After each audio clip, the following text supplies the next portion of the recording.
We are live. All right. Do I sound all jittery this time? No, you Or do sound I good. sound? You sound good this time. Maybe it's because I started all this stuff like an hour ago, and just let it sit here. Right. All right. Okay, I've got Audacity ready to hit record. All right. Hitting now. Okay, testing, Testing, testing, testing, testing, testing, testing. Okay. testes. Oh boy. More testicle talk. Yeah, sorry. I had to throw in just a little bit. We got any watch viewers tonight? Nope, not yet. Okay. Tonight's a big TV night for people, I think. Yeah, I don't even this is how much I watch TV. I don't even know what Texas is Rising is about. I don't either. I have no idea what that is. So don't feel bad. Yeah. So Okay.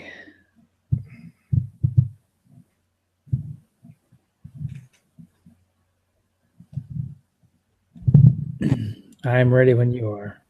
I'm ready. Just take us off. All right. Let me pause for a second.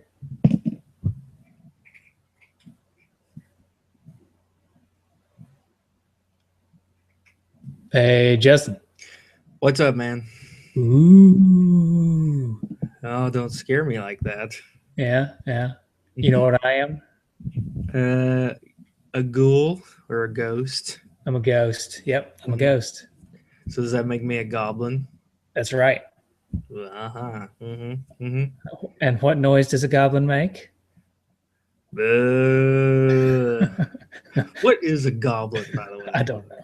Like, what fault is a goblin? Like a an umbrella term for like zombies and monsters? I don't know. That's a good question. Maybe we should look that up. Yeah, we should brace. Goblin. Yeah, we could formulate a hypothesis here, but we'll Okay. probably be corrected by somebody on Twitter. Right. Okay. A goblin, also known as no, never mind. That's an Italian progressive rock band. So that's what it is. It's an Italian progressive rock band. Oh, okay. Well, so this game's about ghosts and Italian progressive rock bands. Yep. Mm-hmm. Mm-hmm. Sweet. Now, a goblin is a legendary, evil, or mischievous, grotesque, dwarf-like demon or monster that Oh, appeared in European stories and accounts during the Middle Ages. So it's like a little short, ugly thing. hmm. Like a couple of the characters in this game. Mm-hmm. Yep. Big Man. The pig man. Isn't there one called Big Man? Oh, yeah, maybe. Yeah. Well, we'll probably get to Emmanuel at some point. I think we will. I think we will. But I do want to say this before we get started talking about this show. So not last night.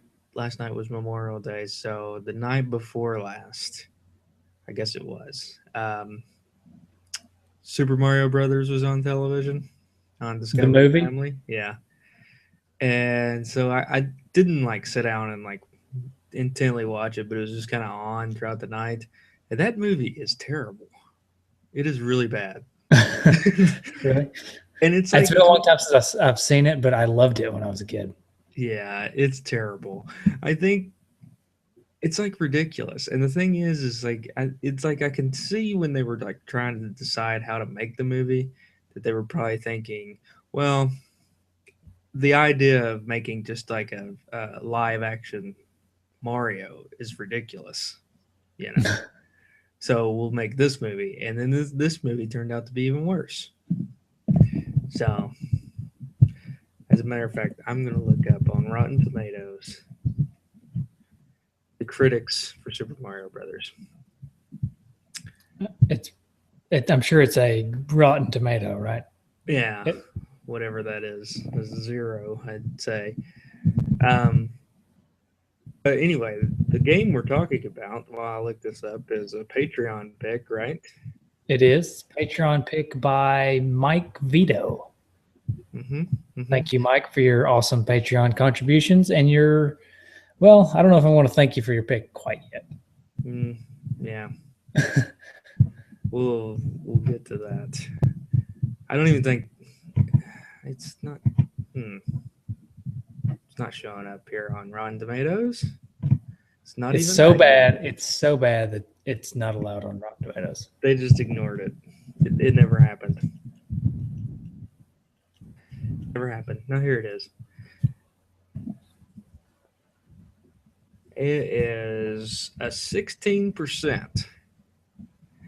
So there you go. 29% on the audience.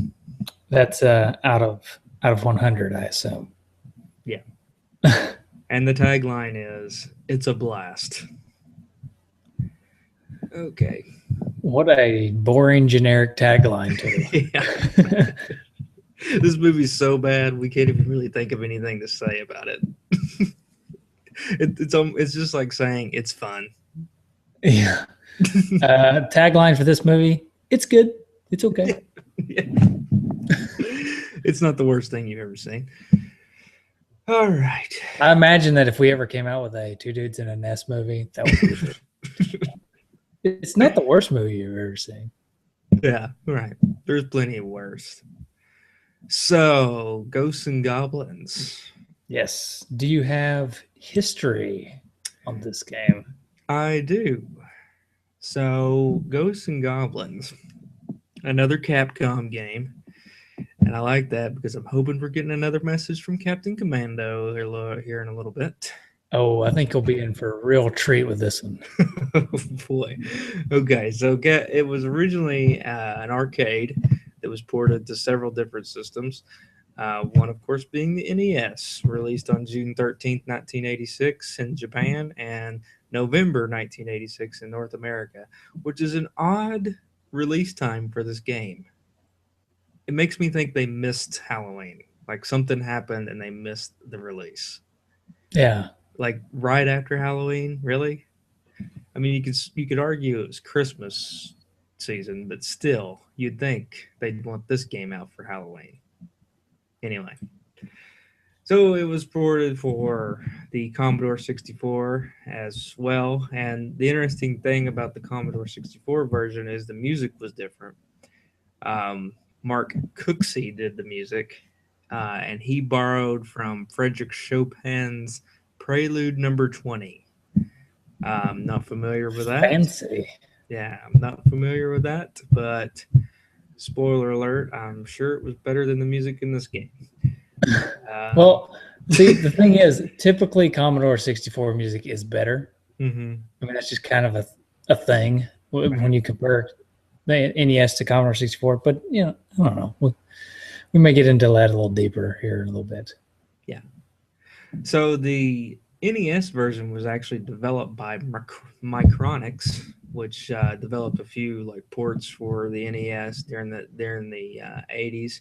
A few more notable names. 1942 was ported by Micronix. Ghostbusters, game we talked about, and Super Pitfall. Just some notable ones that they have thrown out there. And the developer of this game, somebody we've talked about a few times, Tokura Fujiwara, also known as Professor F or Arthur King, who produced and directed a lot of other games. One game we just got through talking about, Mega Man 2. He was the producer of that. Nice. Yeah. We've been on a real big Capcom kick here lately. Yeah. DuckTales, Mega Man, now this one. But he has probably one of the more interesting stories, I think. And I think we've talked about it on a previous show, but I just want to touch on it again. He joined Konami, left Konami after about a year, joined Capcom, was with Capcom for 13 years, and then he establishes a video game studio of his own, which is probably my favorite video game, the name of a video game company, Whoopee Camp. Yep. WHOOPEE Camp. and Whoopee camp. whoopee. But he also was involved in a many Mega Mans as well. Mini as in M-A-N-Y or mini as in M-I-N-I? Unfortunately, M-A-N-Y. Or Oh, fortunately, many would be pretty cool too. As far as this game's reception, it's actually been received pretty well as far as its ratings, but it's also known as one of the hardest games of all time. It was ranked 129th on Nintendo Power's Top 200, and it was also one of the best sellers for the NES, selling about 1.64 million copies. And it actually had some spin-offs and sequels and became Capcom's eighth best-selling game franchise, selling 4.4 million units total. And those sequels include Ghouls and Ghosts, Super Ghouls and Ghosts, and Ultimate Ghosts and Goblins.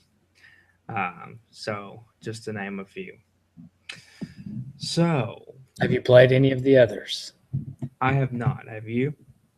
Yeah, I played Super Ghouls and Ghosts, and I played the arcade version of this game. Yeah. And I played something on I think it was PS2. It was like Maximo or something like that. I think it was loosely based on this series. It is part of the series. Maximo is. And Gargoyle's Quest was another spinoff as well as Maximo. So now you can buy it pretty much on any port, and I think even there's a new game, Ghosts and Goblins Gold Knights, that's been released on iOS. So if anybody out there is an iPhone user and wants to try out a new Ghosts and Goblins game, you got that working for you. I cannot imagine playing this on iOS. Yeah. So, did you have this game? Well, before we talk about whether or not I got this game, do you care if I take a brief moment and throw out a couple of shout outs? I don't care. Thank you, sir. Thank you.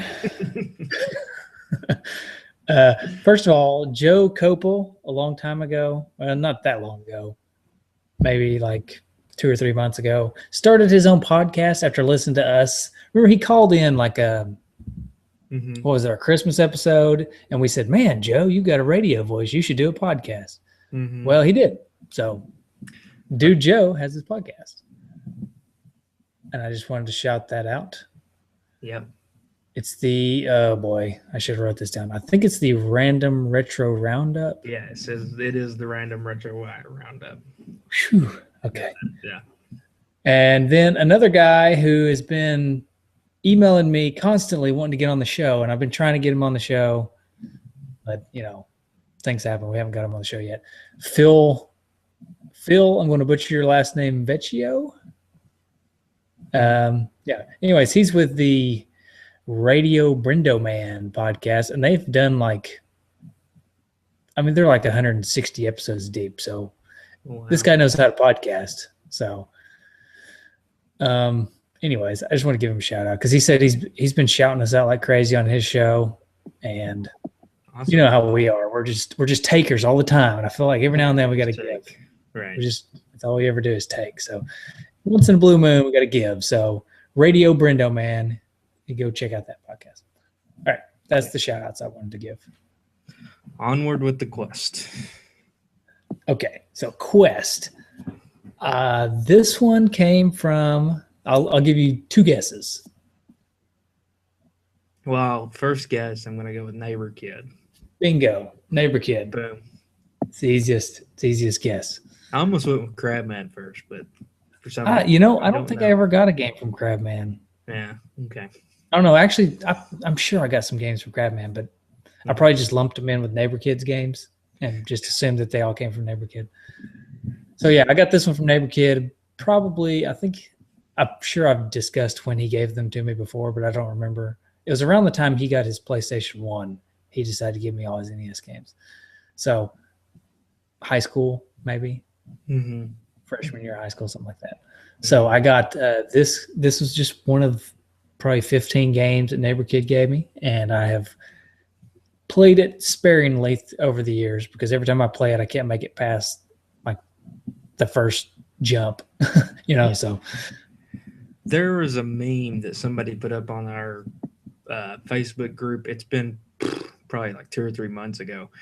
Uh, and it was like starting Ghosts and Goblins, and it showed like the start screen, and then like it said 10 minutes later or something, there was like something thrown in through the TV or something. I don't know. It was funny. I don't yeah, remember. I well, wish I, you should probably have looked that up. if somebody's listening that put up that meme, please put it up again because it was hilarious. Yeah, I would love to see. I'm sure I saw it when it was put up, but there's so much stuff that goes flying through that group. I just can't ever remember. I can't remember it. So put it up again. I want to see it. Yeah, it's funny. But yeah, this game is ridiculously hard. Did you have this game ever? I didn't have this game. I went and got it the other day at Shady Game Store. Mm-hmm. Oh, I guess I probably shouldn't say that, but I think we've already announced that that's what we call it. anyway, I went and picked it up, and it's a game that I'd played. I guess I've played it with you, I'm assuming. Probably. Because I have played it before. It's ridiculously hard. And I guess we can go ahead and start talking about gameplay now. Yeah, let's go to gameplay. But this game is about one of the most frustrating things you'll ever do in your life. Like one of the most frustrating games for the NES. Yeah. Do you have any memories of when we played it before, or is all your memories coming from just now?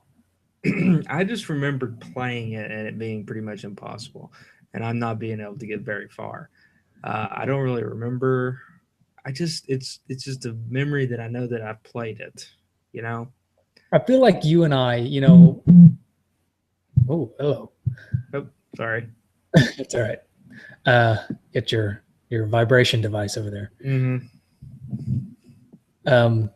I feel like you and I see when we played most of these NES games back in the day, we were dumb college kids in a dorm room. So I figure we probably tried to turn this into a drinking game somehow, and probably drank too much because we did something stupid like every time you die you drink, and then of course in this game you die every 10 seconds. Yeah. So that's probably why we don't remember playing it back then. I remember playing it from when Neighbor Kid first gave it to me, and I just remember it just being impossible and frustrating. I could not get past the first level for the longest time. Yeah, I haven't gotten past first level, and actually I've been watching some run throughs just so I can kind of know what the other levels look like and what how the game plays out. But yeah, I've never gotten past the first level on this game. And I honestly haven't until just like this past week playing it, because I really dug in deep and tried to really play it. Because most of the time I'll play it for 15 minutes, get frustrated, quit playing it. But this time I said I'm going to play it. I'm going to play it. Plus I had to try to get the high score, and then for a while nobody was putting up high scores, so I was kind of near the top. I was feeling pretty good about myself. But we'll get to that in just a minute. First, I've got something. Oh yeah, here we go. The manual. That's right. The manual. Sorry. Every time I go to switch to the manual, I get a little distracted trying to do it. So you see. Wow. Look who's on the cover. Yep, the cover of the game. Captain Commando. Our good friend, Captain Commando. They didn't even put King Arthur or a ghost or a goblin or anything on the cover. They just said, here's Captain Commando presents Ghosts and Goblins. Yeah. Here's somebody that has nothing to do with the game on the cover of the game manual. Mm-hmm. So let me read you the special message from Captain Commando. Thank you for selecting fun-filled Ghosts and Goblins, one of the exclusive family computer video games from the Captain Commando Challenge series. So, yeah. This is another one of those Challenge series games. Mm-hmm. And in true Nintendo fashion, in the safety precautions section, I'm guessing this is something Nintendo forces everybody to put in there. if you'll see section 6 or item 6 there, pause for 10 to 20 minutes after playing for 2 hours or more. This will extend the performance of your game pack and of you. But that seems unusual. You got to stop after 2 hours of continuous gameplay, and it will preserve your game pack. Well, for this game, maybe that's because you'll want to kill yourself if you do. Right. Because if you try to play for more than 2 hours, you will take the game pack out and break it over your knee. Oh man, how many controllers were bent over your knee over this game? I don't know. I had to switch controllers so many times. I eventually went with the Advantage controller, which is pretty durable. Mm-hmm. And it kind of helped me out quite a bit. But I'll talk about that when we talk about the game. Let's see if I can find some other gems in here. A little bit of different weapons here. What was your favorite weapon? I really just used the javelin that you first pretty much get when you start the game. Yeah. So you have javelins, torches, swords, axes, and crosses. Now the cross, isn't it, just like keeps them from attacking you? I guess. I mean, that's what it says. I've never used. I don't remember using the cross. Yeah. Well, when I was watching the run through, that's what it looked like was happening. So. Yeah. The one I liked the most was the sword because it was straight, just like the javelin, but it was faster. Mm-hmm. Well, I like hints on gameplay here. Okay. I'll let you read that then. Our beautiful princess is kidnapped. Her lover, the knight, in his shining armor is armed with 5 different weapons. The knight must pass through 7 gates, each guarded by an evil demon. As the knight destroys the evil enemy demons, a key appears from the sky. The key opens the next gate. At the 7th and final gate, your skill enables the knight to engage in hand-to-hand combat with the devil. Defeat the devil, and the beautiful princess is rescued. Each time the knight is hit with the enemy firepower, he loses his suit of armor. The second straight hit kills the knight. Throughout every scene, there are jars which hide 5 different weapons for the knight. Now, here are a few things.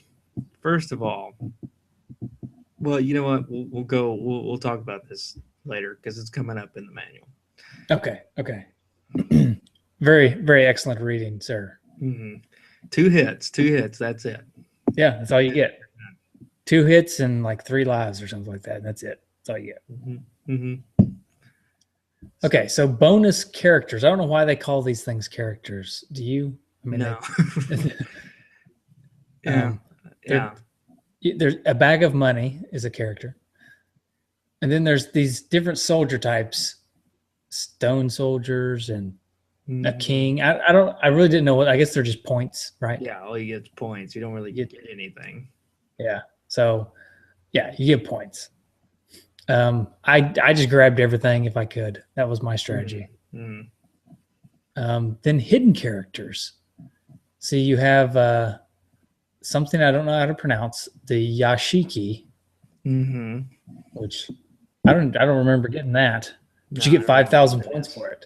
Yeah. So that's pretty cool. You get some time extended. You get extra player, which I never found one of those.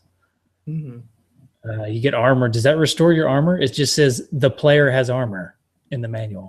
I guess it does. That's the description. The player has armor. This manual is really good. It's top notch. Yeah. But that's one of my big complaints that's coming up here. Okay. One of your big complaints is coming up. The Frog King. Did you ever get the Frog King? No. It turns you into a frog. Yeah. Don't you like hit something? I was reading somewhere. It's like you hit something 15 times, like a tombstone. I don't know. I never did experience that. See, I feel like I really didn't get to experience this game to its fullest because I couldn't make it very far. Okay, so enemy characters then. Is this where you're coming in yet? Beef comes. Yeah. Okay. Tell me. Okay, so this game, who named these characters? Like, who's in charge of naming? Was like, did they just they were either a flaming idiot or they just had zero creativity. So first of all, the knight in the game is named Arthur. Okay, the most famous knight ever. right? King Mhm. Arthur, right? So we'll name him Arthur. Okay, good job. So then your characters, you've got a zombie, which is a zombie, a Mhm. plant that's just called Green Monster. The bad guy is just the devil. Right. It's not. Right. Uh, you've got one bad Well, character is called Big Man, just yeah. Big My Man. well, my favorite part though is you have the devil, but then you also have Satan. Yeah. Right. So, So you get oh, and that reminds me, Harold and Kumar. oh yeah. Hey Rodney, what? What? The The devil. devil? Who? The devil. Yeah. hmm Okay, sorry. That's the second time we've referenced that. We should probably put that one to bed. No, never. Yeah. Okay. And unicorn. There's a unicorn, but he doesn't. He looks more like a rhinoceros to me. Yeah. He's not. He's like an ogre, really. He's Mhm. not. He's not a unicorn at all. Like the unicorn is supposed to be like this magical horse, and this is like an ogre-looking character. And Right. yeah, okay, yeah. Yeah. So and then you've got like the red devil, the hmm blue demon, and the petite devil. hmm Just a tiny little devil, just tiny. Yeah. So that's pretty much the gist of the manual. But it does at the end tell you to look for Capcom's exciting new games, Commando and 1942. All right. Those are good games. Mm-hmm. Now wait a minute. Oh, sorry. No, you can go ahead and take that away. Okay. So, isn't the final boss in this game named Astaroth? Yeah, see, that's what I thought too, but the manual calls him Devil. That's what I was curious about because I was just reading that and like of course I've never made it that far, but apparently the last level is supposed to be fight Astaroth, Mm-hmm. Well, which is and weird. you say that the guy's name's Arthur, right? Because he's King Arthur. Mm-hmm. But in the manual, he's just called Knight. So I think that whoever made the manual didn't actually play the game. So, yeah. Have you heard? This is something maybe we should bring up right now, but it's kind of like have you seen the English at the end of the game? It's pretty Yes. hilarious. Yes. Yeah, we'll We can talk get to about that. that. So, but yeah, maybe it's kind of the same thing. They just another flaming idiot that they had working there, an intern or something. They told Do him to all make the the idiots manual. have to be flaming to you? Just ask it.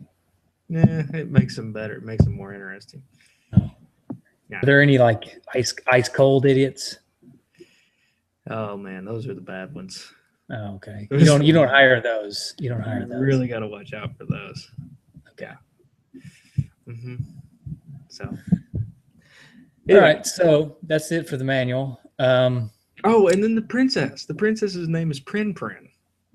Yeah. Ridiculous. Like, So this manual has nothing. It's just bad. yeah, the manual sucks for this game. Should not So, have read the manual. well, no, you should have read the manual because it was still hilarious, but especially because the cover didn't even have anything related to the game and had Captain Commando on Yeah. Well, that was the whole reason I really wanted to read the manual. Is for that. it. Oh, yeah. All right, so let's talk about this game. Okay. So the first level, which is all of my playing experience, Mm-hmm. the graveyard. And of course, you've played the other Ghosts and Goblins series games, but apparently, like every Ghosts and Goblins game, like has like the first level is kind of a play to that level, which I thought was pretty cool. Yeah. Almost every, or at least all the ones that I played, are almost the exact same, but just slightly different. hmm It's the same type of game. It's the same like level layout. Of course, I didn't make it very far in any of them except for except for this one, and I didn't even make it very far in this one. I just made level 3, but they all start in the graveyard, and it's all the same thing where you're sitting there with the princess, and then the thing swoops in and gets her and all that stuff. So Isn't it your own fault if your princess gets kidnapped if you were just hanging out in a graveyard? who picnics in the graveyard? That's Yeah. issue number one. Yeah. Okay. If you were picnicking in the graveyard and some gargoyle demon looking thing comes and gets your date. That one's on you. Yeah, pretty sure that one's your fault. Yeah. So, but you get in here and you got the zombies. So the zombies are like the first kind of bad guy that you experience. And so you get hit. You get your armor, but then you get hit, and then your armor goes away. And then you die as soon as you get hit again. And this is the most frustrating part of the game is there's no life meter, there's no way to get more life. Apparently you could get the armor back, but Yeah, I never could get the armor back. I don't know how. Yeah. I never found the armor, so it never failed that always one of the first zombies would seem to hit me at some point. And then it was just game on from there on out. Well, and as long as I could keep the javelin or the knives, or I guess they're swords, then I could pretty much fend off most everybody in the first level. It was if I accidentally picked up the torch that I was just screwed. I couldn't do anything with the torch because it arcs. So I would accidentally throw it over their heads, or I wouldn't reach them, or it just. Yeah. I got so frustrated every time I accidentally picked up the torch. I hated the torch so much.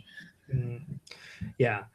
So you get, yeah, it's just so frustrating. And then I finally got to the unicorn at the end of the first level, and I couldn't beat him.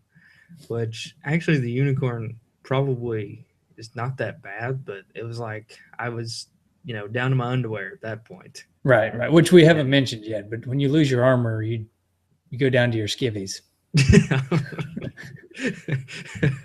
So you're down to your underwear at this point. And this is the first time I ever actually experienced the unicorn. And so I died pretty quick. But yeah, I was wrong. I said I made it to level 3, but now that I'm looking at the levels, I did not. I did not make it to level 3. I made it to the end of level 2 and was defeated by the boss at the end of level 2, which is 2 unicorns, if I remember correctly. Yeah. So I made it to level 2. Yeah. So the enemy bosses is unicorn, which is 1 and 2, I guess. There's dragon at some point. I don't know where dragon comes in. Satan. Of course, you can't forget Satan. And then Astaroth, which Astaroth is the last boss to beat. So, which level is Dragon on? Do you know where Dragon is? He's on level 3. Yeah, he's on level 3. Okay. Pretty sure. I think it's like the cave. Yeah. Actually, he may be at level 3 and 4. I think they double up on him sometimes. Because you fight unicorn twice. You fight him. You fight 1 unicorn in stage 1. You fight 2 unicorns on stage 2. Maybe you fight 2 dragons on stage 4. I don't know. That has to make sense because the 5th level is Satan. Charged to the Demon Realm Castle. And then level 6 is to the Demon Realm Castle top. And then the 5th level, or the final stage, is Demon Lord Astaroth's room. So I guess that final stage is just basically just Astaroth. Yeah, and speaking of stage 5, okay, you have to defeat the dual Satans with a special weapon, right? Or else it spits you back to the beginning of stage 5. Yeah, you have to use the cross. I remember reading that there. So that's where the cross really comes in. Yeah. So I can imagine, I didn't make it that far, right? So I didn't have to deal with this, but I can imagine the frustration of making it to the end of stage 5 with your favorite weapon, whatever that is. Say you like the javelin. You make it to the end of stage 5, javelin, you're doing good, kill the 2 Satans, and then the game says, "Oh, not going to work." Illusion. Yeah. Get back.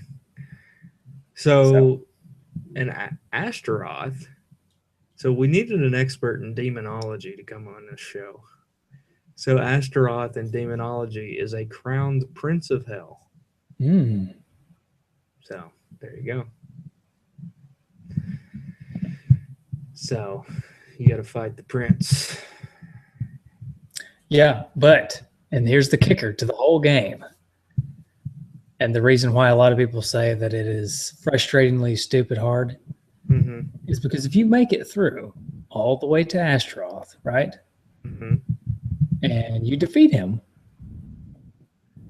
you must beat the game all over again. Right. The meanest trick. I was looking stuff up, and there was an article called "The Meanest Trick Capcom Ever Played," and that was it. Yeah, it's the message It was says. an illusion. Yeah, when you beat Astaroth the first time, it says this room is an illusion and is a trap devised by Satan. Go ahead, dauntlessly make rapid progress, and then you have to beat the whole game over again.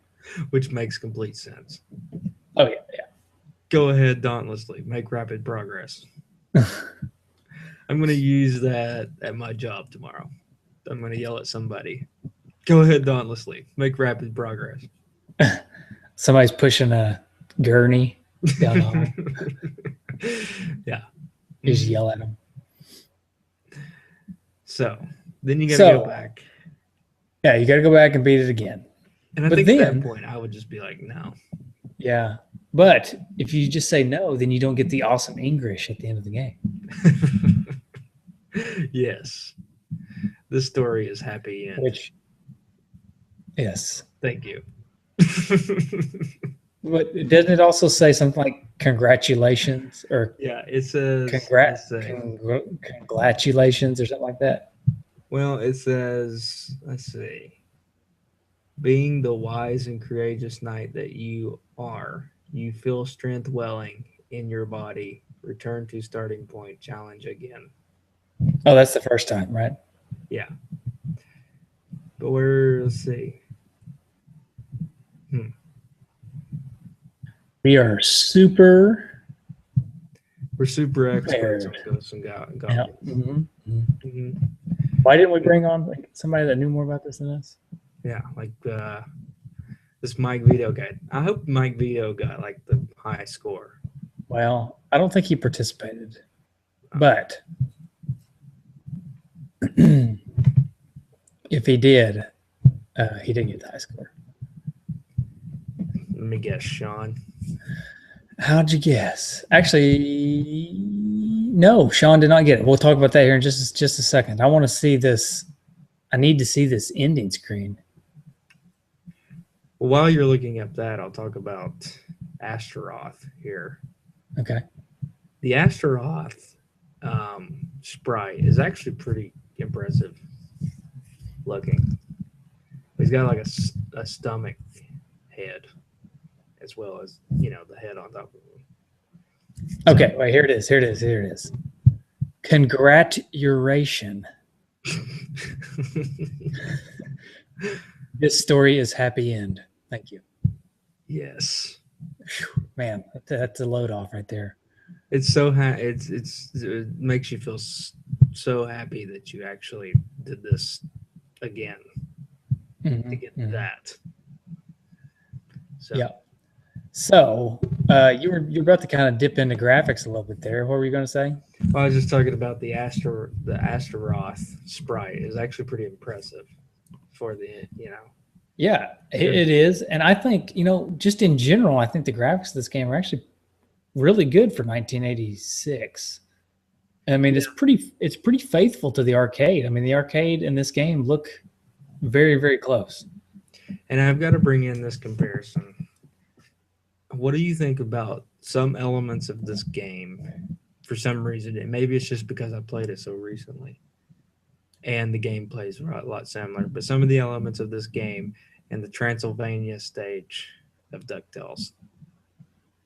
There's some similarities there. I could see some of the similarities because the tombstones and the zombie guys and stuff.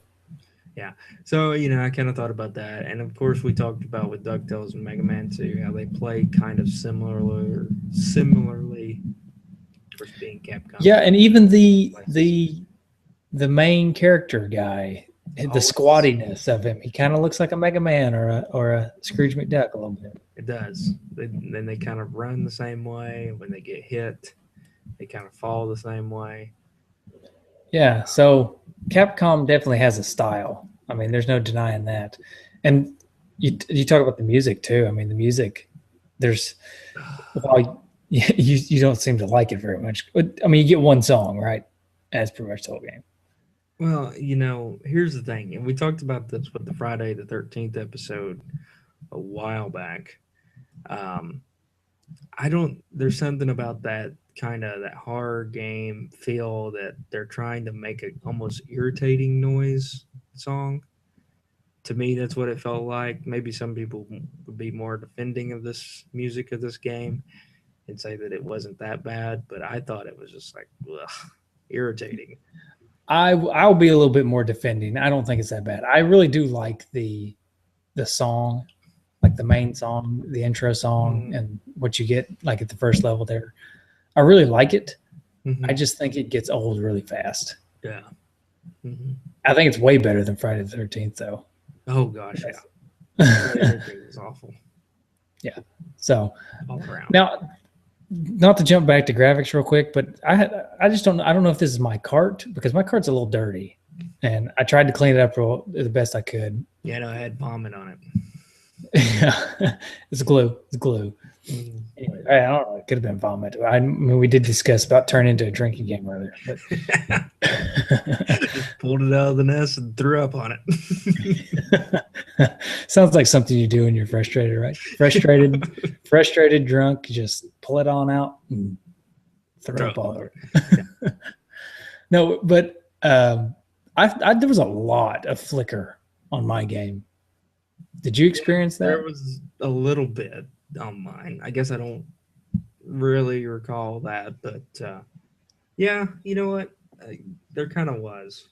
So. And to their credit, like I said, the graphics are pretty good for 1986. I mean, they're actually really good for 1986, and there's a lot of stuff going on the screen at once. I mean, you got a lot of enemies, lots of stuff flying everywhere. The backgrounds are really detailed as far as the ground and the stuff in the background. Mm-hmm. The background's not very detailed. It's just kind of black, but all the stuff on the ground, tombstones, the trees, tombstones. So there's a lot going on, and I can understand why it would flicker a little bit, but I just noticed that it was, and it seemed to be a little bit distracting to me. But I got over it pretty quick. I just wanted to make a note of that it was. Yeah. While I'm praising the graphics, the graphics did take a little bit of a hit there. Yeah. No, I agree. So, you want to hear these high scores? Yeah, let's get the high scores. Okay. So let me start with mine, since mine didn't even make it on the list. The high score I got was 34,900. That's respectable. Okay. Thank you. Did you happen to write down your score? No, because I didn't even worry about it at this point. Yeah. Because I saw some of the others that were being posted. Yeah. I probably wouldn't have worried about it if I hadn't posted mine so early and actually got on the board for half a day. Mm-hmm. Anyways, so top 5 of the D-patters and dudes, honorary dudes who have posted scores in our high score challenge. Coming in at number 5 is Douglas Delecki Jr. with 44,500. Nice. So just beat me slightly. Then we have Matt Daly, and coming in at number 4 with 51,300. Warmer, getting better. Then we have Derek Fletchell, who, if you'll recall, had a pretty good time on Mega Man 2 last week.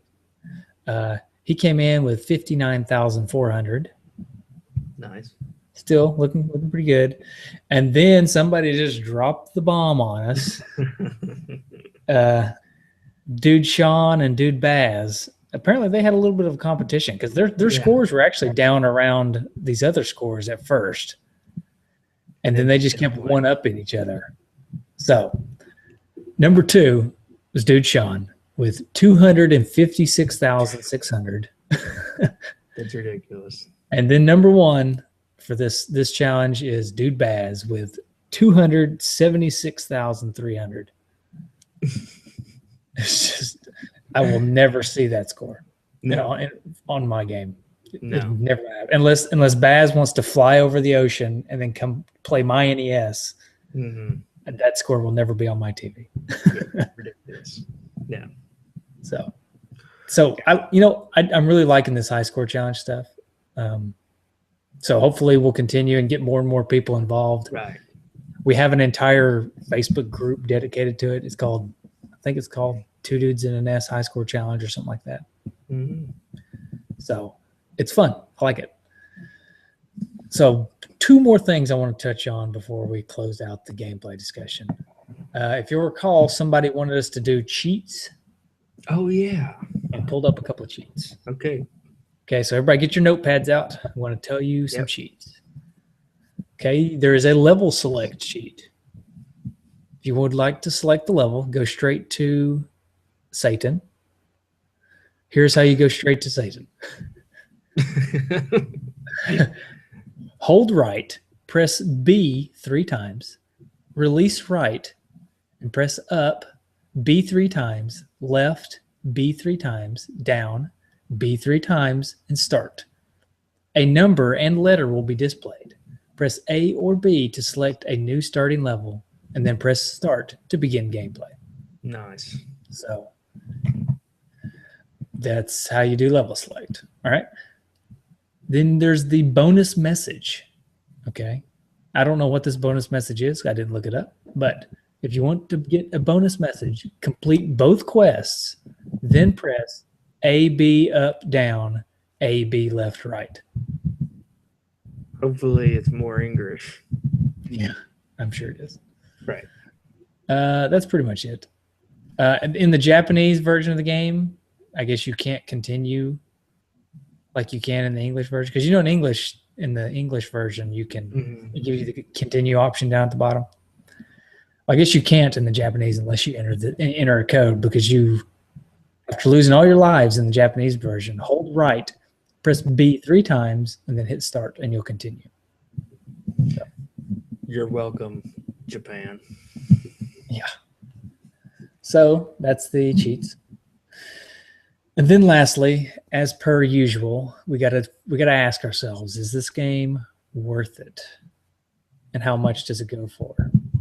How much did you get it for? Because you just got it. I actually only paid $10 for it. Okay. I think it goes for around $10 to $12. Yeah, how much is it? Let's see. Ghosts and Goblins. Yeah.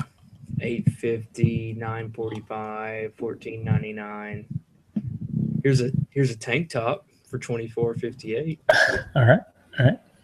So yeah, in between 8 and 15. I will say yes, it's worth it. I think it's fun. I think it's, even though it's challenging and frustrating, I still found myself enjoying it. I mean, the game, it's challenging, but it's not like stupid hard like we were talking about last time. I mean, it's not the game. It's more skill based. Like, I felt like if the more I played it, I could get better. We've talked about this before. There's some games where if you want to dedicate the time, you can get good at them, and they become less and less frustrating. I think this one kind of falls in that category. Right. Plus, that's not a terribly expensive game. No, that's really cheap. Yes, it's actually pretty cheap. Yeah. So yeah, I think it's worth it as well. I would definitely not discouraged by my $10 investment. I do think that I played the Super Nintendo version, and it's good. The Super Ghouls and Ghosts or whatever. So, I mean, any version of this game is pretty good. If you find an arcade, maybe buy the arcade machine. It's probably only like couple $1,000 or something. I don't know. Oh yeah, nothing. Just a drop in the bucket for us. That's right. The salad days of podcasting. Yeah. We're in the silver age of podcasting right now. All the money's just rolling in. Right. Actually, as we close out the gameplay, let me just say that the money, while not rolling in, like I just said, I would like to mention that our Patreon, or some of our Patreon people here, because they are providing us with enough money to cover all of our costs, plus the junk box, plus here pretty soon we're probably going to be able to start giving away the game each week as long as it's not terribly expensive. So I would like to give them a shout out. And I'll just go ahead and mention them all because there's not that many of them. And I would like to shout them out because it's they're taking money out of their pocket to help us fund this show. So dude Sean, of course, he's a high score page, giving us monies. He's everywhere, man. He's the man. He's the man. Of course, dude Joe also contributing. And he actually is going to be, we're going to be actually advertising his podcast starting next episode for a couple episodes because he got the advertiser reward. If you recall, we played some Hunnick Outcast stuff, which we're still thankful for him. He's continuing to contribute too. But we played some ad spots for him, and we'll do the same for Joe here starting next week. And then George Vosper, he donated a decent amount. He's going to actually come on the show with his contribution. He got the reward where he gets to come on the show. So thank you to him. Dude Greg, who came on the show a couple weeks ago. Christopher Spurlock, Mike Vito, Mark Scott, Tim Van Autreve, Peter Panda, Matt Daly, and Gabe Van Gilder. So thank you guys. We definitely appreciate it. Yep, absolutely. Just want to take a moment and say thank you because without you guys, the junk box wouldn't happen. The game giveaways that are coming up within the next few episodes wouldn't happen. And Justin and I would have to continue to pay out of our pockets for hosting and all that stuff, which wasn't a big deal. We were doing it before anyways, but really appreciate it. Glad to not have to do that anymore. So, retrofitted trophies. Oh yeah, I hit I went for the wall tonight. I've got several. Wow, good, because I only came up with 2. I have 6. Okay, well, go ahead and give me a couple years then. All right. I prefer David Lee Roth, and that is beat Astaroth. Nice. Let's see. My second one is Vincent Price would be impressed, and that is beat the game with no deaths. Ooh.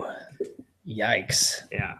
There's been a few people on YouTube to accomplish it. So I don't want to like bring a downer to this whole thing, but Vincent Price is dead. Yeah, that's true. So or is he? Ooh. All right. I'll give you one of mine and then you give me 2 more. One of mine is straight to Satan, and that is using the level select to go straight to Satan. All right.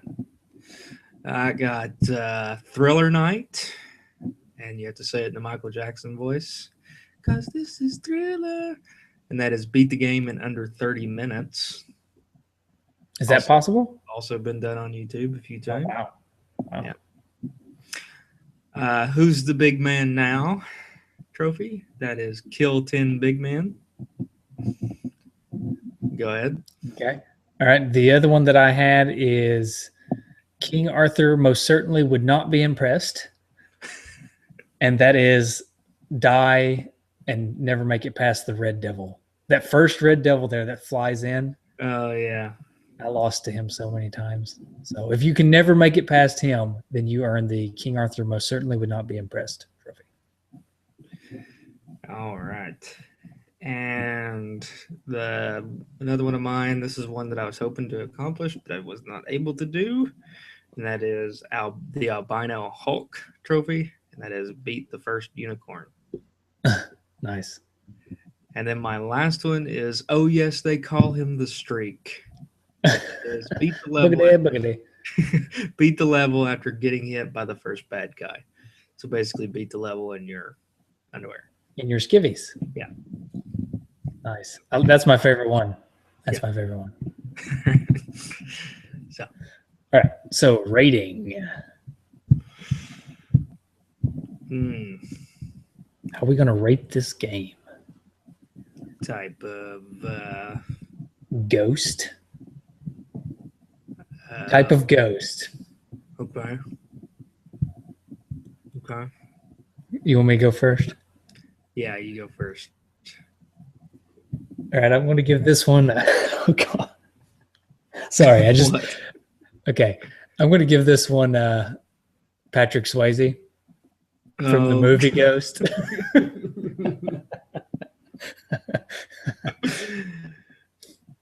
Okay. Because Why is that? uh, well, I'm going to do that because this game is the more you play it, the better it gets. Kind of like the movie Ghost. um, Hey, I'm gonna a go little bit with. of a little bit. Hang on, a little bit of I guess insight into my life when I was a kid. I absolutely loved that movie, and I don't know why. Well, apparently you watched it several times and it just got better. Yeah. Okay, mine. I guess I'm gonna go with Ghost Dad just to stay on the movie trend. Um, What movie is because that from? there's a movie called Ghost Dad. Oh, okay, Bill I hadn't seen Cosby's that in it. one. Ooh.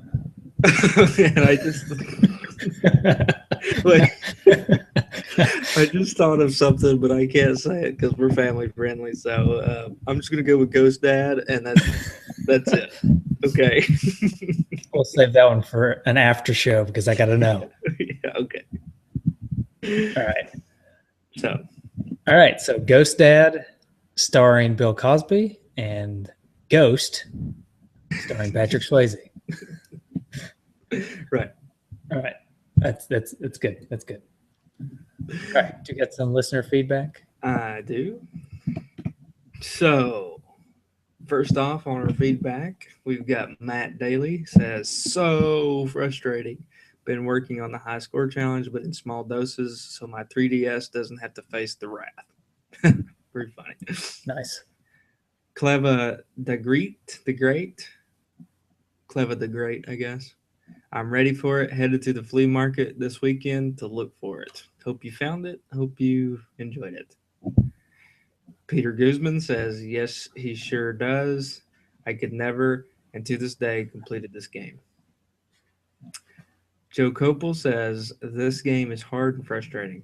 I've maybe seen level 2 on the NES. Maybe this on MAME with infinite credits and got to see the rest of the game and beat it. But did I really beat it? I haven't played this in 15 years, so maybe I'll have to dig this up on the emulator and try it out again.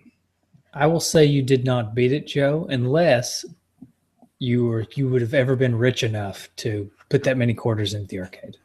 Yeah. And if you're me, then you were never rich enough to use enough quarters to beat this game. Jacob McClendon says, such a hard game. I finished it in college. Both times, though, mind you. It took an entire case of Starbucks Frappuccino drinks and probably a whole pack of cigarettes and lots of frustration, but I did it. Then I saw the horribly translated end screen. Screw it. I still enjoyed the game.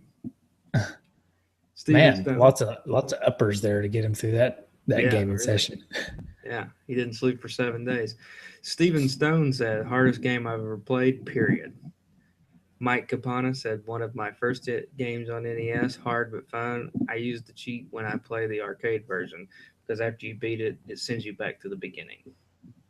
Mike Vito, our Patreon Picker. yeah, says, got this for Christmas one year on my NES. My parents hated me.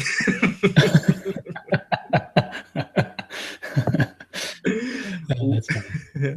William Nichols said, epic. I remember going into D time at the arcade, some type of glitch.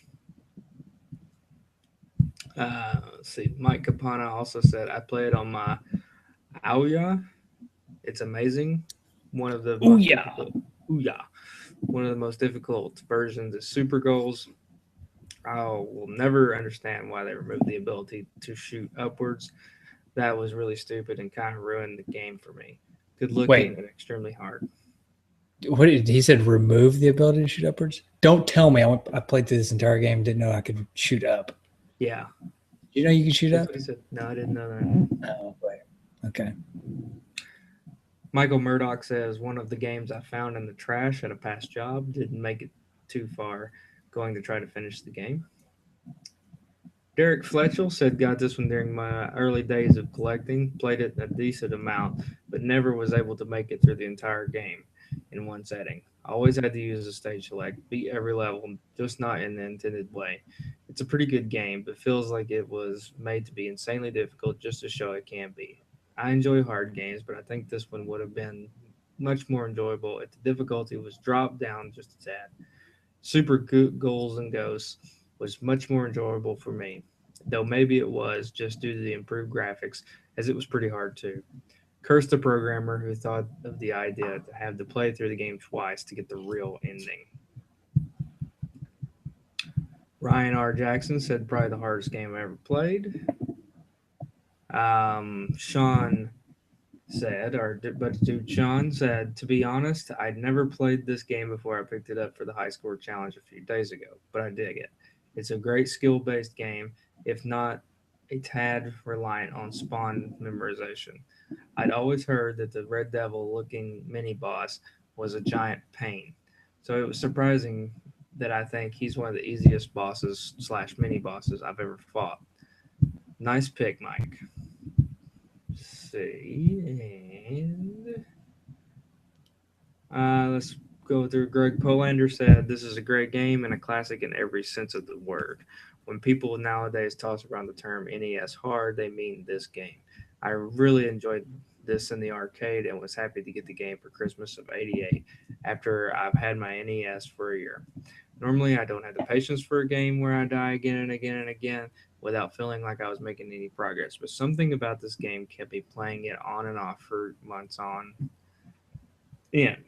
Even though sometimes it was as much fun as having your teeth ripped out, it was always fun to play. I finally beat the game twice after a lot of work and effort. Curiously, I think some of the later stages are easier than the ones before them. All I right. question whether or not Greg's ever had his teeth pulled out. Yeah. How would he know how much fun it is? Greg Van Gilder says, suffering is right. I first seen this game when I was 10 at my cousin's house. They were so obsessed with it, I never got a chance to play it. It wasn't until years later that I played Super Ghosts and Goblins on the SNES that I realized this series is so hard it wasn't a real loss for me. LOL. Philip Vaughn says, I do love that picture. And I guess that was a modern interpretation you put up on there. It was. Joshua Thurman maybe has my favorite. His says, thoughts, OMG, I died on level 1. Why do I keep dying on level 1? And Zachary Richards rounds it off with, just an hour ago he put on there, it's hard, plain and simple. Haha, I've never managed to get very far in it. Lots of feedback there. Yeah. Lots of feedback. Yeah, I like lots of feedback. We do have a voicemail also. Sweet. Let's see. You know me and trying to play voicemails, though. Mm-hmm. Hey, two dudes. I was just listening to your DuckTales episode. Great job. Really enjoyed it, but I'm just hoping that you guys will talk more about goose poop at length in future episodes, because you definitely cut that a little bit short. So great job, and keep it up. Thanks, guys. That was nice. That was Josh Witt from the Turtle Flakes podcast. Yeah. And he requests that we talk about goose poop more often. So we'll try to incorporate that a little more in the future. Absolutely. I'm sure he was not being sarcastic at all. We also have some iTunes real fast here. We've got, I get lost on these, but I think, do you remember an abandoned Murdoch? I do not. Okay. Do you remember a big Bring Water Everywhere? I think I remember that one. Yeah, I do remember that one. Okay, so we'll start with Abandoned Murdoch, 5 stars. I really have been enjoying the show. I listened to it at work. I only started listening a few days ago, and I just finished the Metroid episode and the segment about Michael. Okay, we have already read this one, so sorry. But anyways, kid sold his NES a few weeks after he left his girlfriend, working in the trash department, and found an NES with the first TMNT, King's Knight, Ghosts and Goblins, and Super Mario. I will keep listening to you guys. Keep it up. Thank you, Abandoned Murdoch. We have now listened to your iTunes review twice. It's a good one, though. But this was a good one to read on this show because I think he just mentioned that he found Ghosts and Goblins in the trash on our other feedback page. Yeah. So that's why I read it again, Justin. Exactly. Yeah. Okay. This one is Reets OT, 5 stars. This podcast was just what I was looking for. The dudes do a great job discussing and explaining each game. I've been collecting NES games for about 2 years, and after listening to the 2 dudes, I have started to look for games I otherwise knew nothing about. Good. That's what we're here for. Yeah, awesome. Part of the reason we're here. Cleva de Great. Awesome podcast. Keep them coming. 5 stars. Short, simple. Love it. Love it. Thank you, everybody, for those. Those are what keeps the show rolling, getting new listeners. So we appreciate that. All right. Go listen to the Retro Junkies. Lots of good shows on there. Look them up. RetroJunkies.com. Lots of good shows. Right. So there's our shout out to them. Check that one off the list. No, but seriously, it's not just checking off the list. There are a lot of really good shows on there. Good stuff. Yeah. And you can find us on twodudesinthenest.com, nesdudes.com, and nintendudes.com. Yes, and by the way, real quick, nintendudes.com. No, maybe not .com. .com is ours, right? We own nintendudes.com. But there is a group on Twitter at Nintendudes. So, sorry, I didn't mean to steal your website, by the way. If you want it, talk to me. Because we don't actually need it. I just grabbed it because I thought it was cool. But there is a group out there called the Nintendudes, I guess. Oh, okay. On Twitter at Nintendudes. So if they want that hosting site, then you can buy it back from us. I don't mind. Anyways, go ahead. And you also you can find us on Twitter as well and Facebook. And you can always give us a call at 775-773-8761, aka 775-7-RETRO1. If you want us to talk about more ghost poop, that's the number to call and let us know. Yeah. No, did I say ghost poop? I guess we could talk about ghost poop. We knew you meant ghost poop. Yeah, that's okay. Well, you know what I call ghost poop? The little packing peanuts. I always call those ghost poop. Oh, yeah. Mm-hmm. All right. All right. I guess that's pretty much it. Good show. Yep. Yeah, iTunes and Stitcher, by the way, too. I don't know if we mentioned that. Facebook group. Yep. High score group. Yeah. I don't know. We got too much to. We out. got stuff everywhere. We got Instagram too that hardly ever gets used. Anyways, it's a good show. Justin's got to go to bed, so let's wrap it up. All right. Goodbye, everybody. Bye. Here's some music. Okay, so we are cutting the show off here, but do you want to drop a little Bill Cosby bomb for the YouTube audience, since we don't claim the YouTube to be family friendly? I was just going to say that I was naming it Ghost Dad because Bill Cosby is in it, and every time I play this game, it feels like I'm getting raped. Yeah, that's good. So there you go. Yeah, that's about right. I'm glad you didn't mention that. All right. All right. Well, that's it. That's good. We'll stop the broadcast now. See everybody.